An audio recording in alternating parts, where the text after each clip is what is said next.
Hello everyone, welcome to my channel.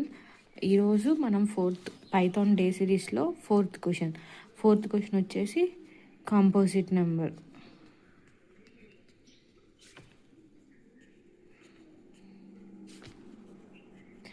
అంటే ఏంటంటే, ఇప్పుడు ఒక నెంబర్ ఇస్తే, ఫర్ ఎగ్జాంపుల్ 123 ఈ నెంబర్ ఇస్తే, ఈ నెంబర్ కనుక కాంపోజిట్ నెంబరా కాదనేది మనం చెక్ చేసుకోవాలి. అసలు కాంపోజిట్ నెంబర్ ఏంటంటే అవి 1 నుంచి స్టార్ట్ అవుతాయి అన్నమాట. 1 నుంచి స్టార్ట్ అయ్యి ఇఫ్ ఒక నెంబర్కి మోర్ దెన్ 2 ఫ్యాక్టర్స్ ఉంటే దాన్ని కాంపోజిట్ నెంబర్ అంటారనమాట.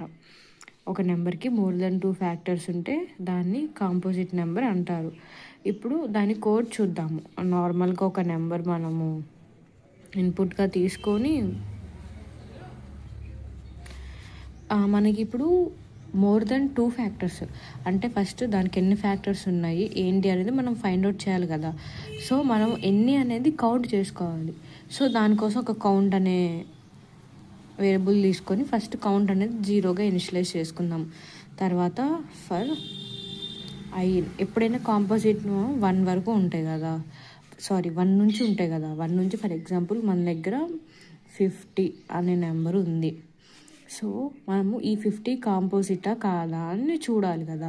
సో చూడాలంటే మనము 1 నుంచి 50 వరకు మనము ఫర్ లూప్ని ప్రతి ఒక్క నెంబర్ని చెక్ చేసుకోవాలి. ఇప్పుడు for I in range of 1 నుంచి ఎన్ అంట ఎన్ వాల్యూ ఇన్పుట్ తీసుకున్న value.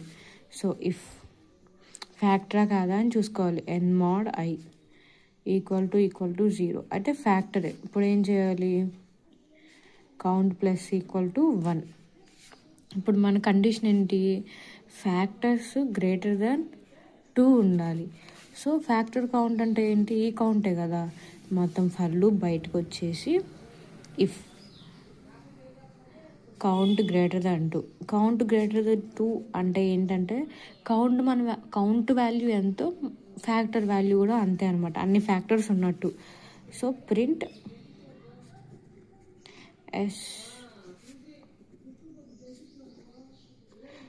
Else print no. So ఇదన్నమాట ఈరోజు మన డే 4 క్వశ్చన్. మీకు ఏమైనా డౌట్స్ ఉంటే నాకు కామెంట్స్లో పెట్టండి. Until then, thank you for watching. Bye.